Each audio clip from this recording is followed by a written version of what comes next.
If you walked into a cinema in the 1960s, you'd see a man on the screen, wearing a tuxedo, cold-eyed, dangerous yet elegant. Bond, James Bond, he'd say. And the world knew him that way. But that man, Sean Connery, was so much more. He came from Edinburgh's stone streets, from a milk delivery boy to the world's most iconic spy. But the real story was before Bond, and after. This is Sean Connery's journey from a poor Scottish boy to cinema history's legend, and from there to a quiet man. 30 scenes, 30 transformations, 30 moments of silent strength.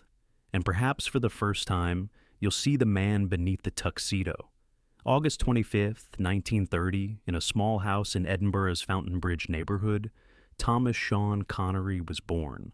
His father, Joe, was a truck driver and factory worker. His mother, Euphemia, a cleaner. 3 people in a 2-room flat. There was no money, sometimes not even heat. "Are you warm, son?" his mother would ask. Sean would nod, but he'd be shivering. As a child, they called him Tommy. He was a strong boy, quiet, unbreakable. At 9, he started delivering milk. He'd wake at 5 a.m., heavy milk bottles, stone streets, Scottish cold. "Don't you want to go to school, Sean?" a neighbor asked. Sean didn't answer, because school was for those who could afford the luxury. Life was more urgent. At 13, he left school completely. He had to work in a meat factory, furniture workshop, construction sites. His hands were calloused, his back ached, but he didn't complain, because Sean Connery wasn't someone who complained. He was someone who did, quietly, determinedly. At 16, he joined the Royal Navy to escape Edinburgh. Maybe the world was bigger. He was sent to Malta, seas, ships, discipline. But Sean's body resisted. He was diagnosed with ulcers. The Navy didn't want him. At 19, he was discharged. And once again, he was on Edinburgh's cold streets. While in the Navy, he got 2 tattoos. On his right arm, "Scotland Forever." On his left, "Mum and Dad."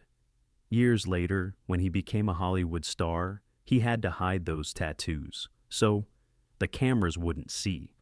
But Sean never regretted them. "I'm Scottish," he'd say. That doesn't change. When unemployed, he started going to the gym, lifted weights, built his muscles.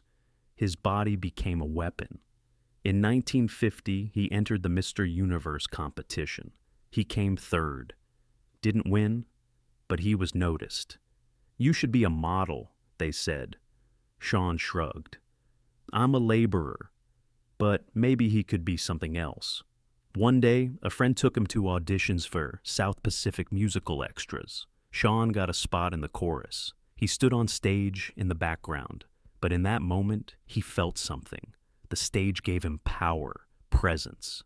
"I should be here," he thought, and he stayed. He decided to take theater seriously, moved to London, played small roles, Shakespeare, modern plays. No one noticed him, but Sean didn't give up. Because he'd learned in Edinburgh, life belonged to those who endured. In the late 1950s, he played small film roles. Action of the Tiger, Darby O'Gill and the Little People.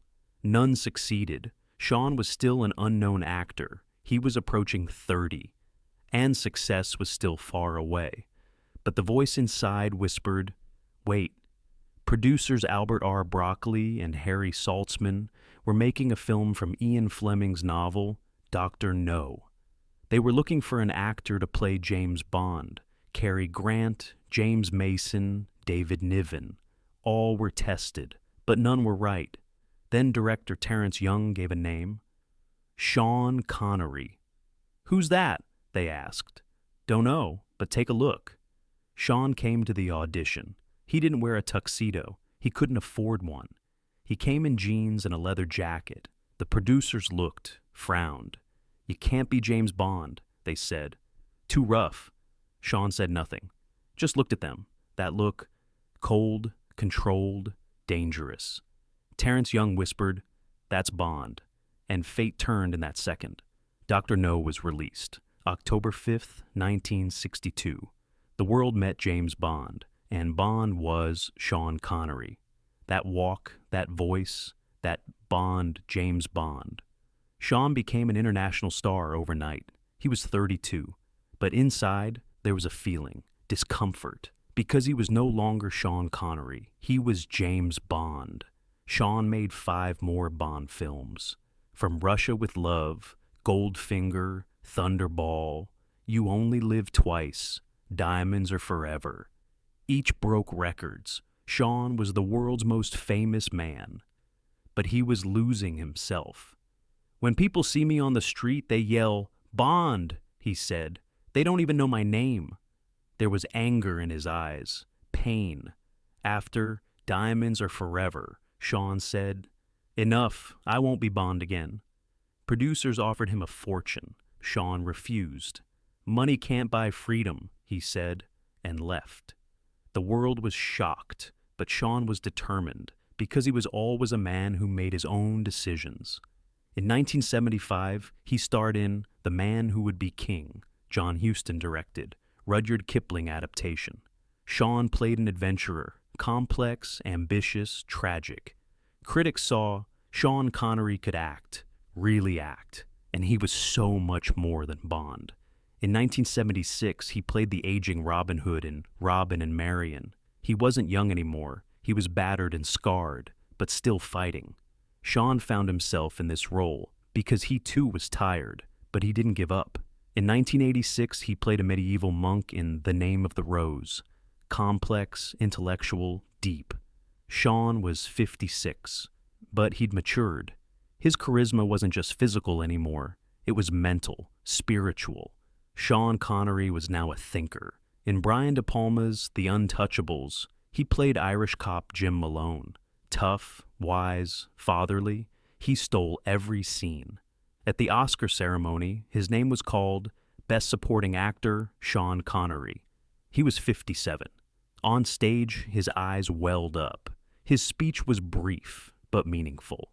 This is more valuable than Bond, because this is Sean Connery's Oscar.